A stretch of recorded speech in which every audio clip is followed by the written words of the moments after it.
Hey, thanks for checking out my channel. I'm John Stark from MacTheMovieGuy.com, and this is my review of The Handmaid's Tale, Season 5, Episode 8.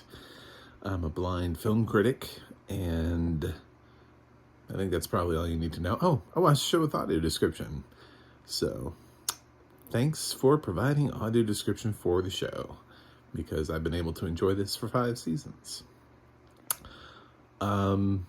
Last week, I think it was a little bit harsh on the episode. I did not think it was very well written there at the end. I thought it just kind of ruined what they had set up for June. She seemed to be kind of making these like at peace with herself choices. And just all of a sudden, bam, like Luke is like, hey, they let me out. They didn't need me. It's like, really? They didn't need you. They wanted June, but not you. They thought you wouldn't go after. Oh my God! And I've seen people, and they were like, oh well, they didn't need Luke because he was, And it's like, well, okay, so what you're saying is, in their world, had the things gone right for them, they thought that they could kill June and tear Luke and June away. Like, Luke knew where June was. Let's just imagine. We're imagining for a second here that this thing happened, right? Serena drives down there, but she does. She either kills or she allows the other guy to kill June. June dies, right? Meanwhile, flip side, they don't know that this thing has happened. They don't know that June's been set free. So they instead, after that, decide to set Luke free? Like he won't pose a problem? I don't buy that. It's still shitty writing. I mean, I know that somebody tried to like bring that up, but I still think it's shitty writing. It's like trying to just be like, we don't really want to go into that, so I did this cool thing instead that we really needed. And I'm like, you could have left Luke over there and had Moira do the other thing. By the way, we're not really using her a lot this season. I don't know if anybody else has noticed that, but she's been kind of very low key. She's not being given a lot of for your consideration scenes. So maybe that could have been her moment to actually give Moira something to do this season. But anyway, it's just me. I watched like 5,000 TV shows, so I might have some thoughts, but it's whatever. This was a better episode. It seemed to want to try to fix the last episode, so June's intentions were now like in a different place. She goes back into Serena. She's like, we're not friends. We were never friends. Your baby I was just saving your baby. I'm kind of like the baby, the one that you said Hope died, that baby. You just changed your mind about the baby. Okay, cool. So we just 180'd, and I just went for the ride because the acting in this episode was so fucking good. It was just so good. Elizabeth Moss was on fire.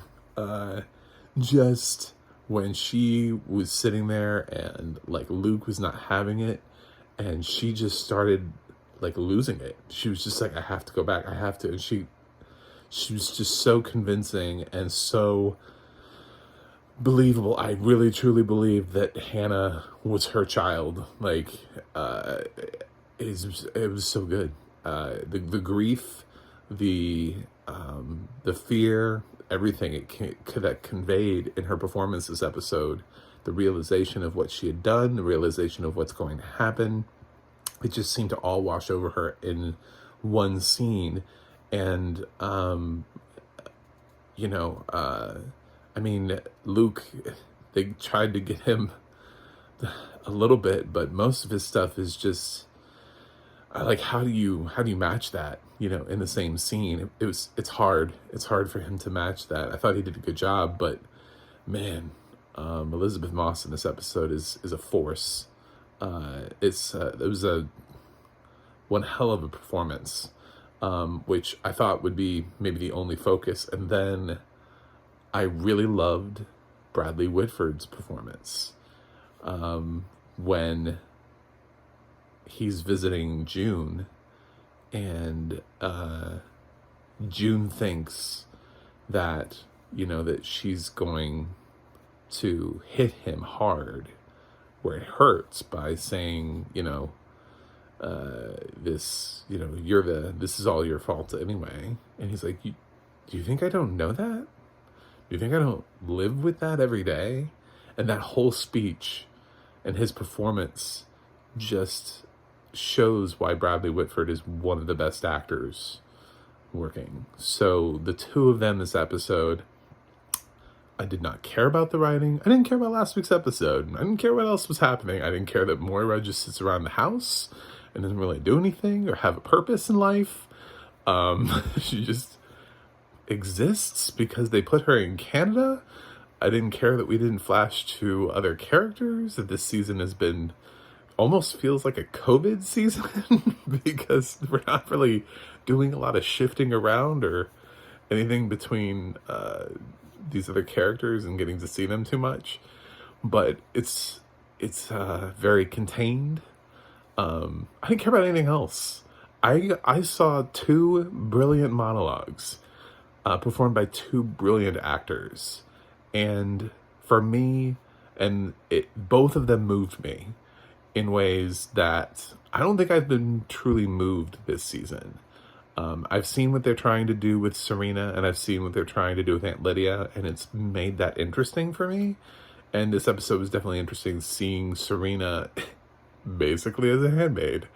And I love the questions every time she asks them. She's like, how do you live in the house with somebody who's trying to steal your child? And he was like, are you like, do you really not understand irony? It's just, and she has the gall to ask June the same question, and June's like, did you really just ask me that? I mean, at the beginning of the season, I just wanted Serena to be thrown off of a cliff, but now I'm kind of enjoying her as a character, but not like in a fun way, not like oh, please let her live. It's just sort of like I like what you're doing with this. I like where you're going with this. And I thought she was starting to head in a positive direction, but the fact that she would the fact that she has the idea in her head and she says something like, I'm not a handmaid, it's like, this is the world you created, Serena. This is your world. You are a handmaid now. You're an unmarried woman.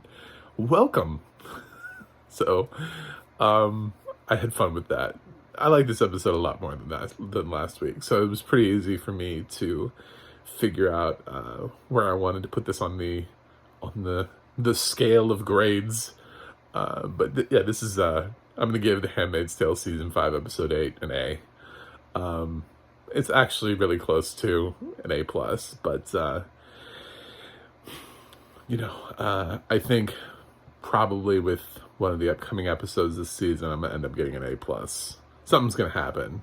I'm a little nervous, actually, because America knows where Hannah is doesn't necessarily mean they can get her, or knows, or does it mean that they will go in and retrieve them? Yeah. So let's see what happens. It's possible that this New Bethlehem may be the better choice, and bird in hand is worth two in the bush, right?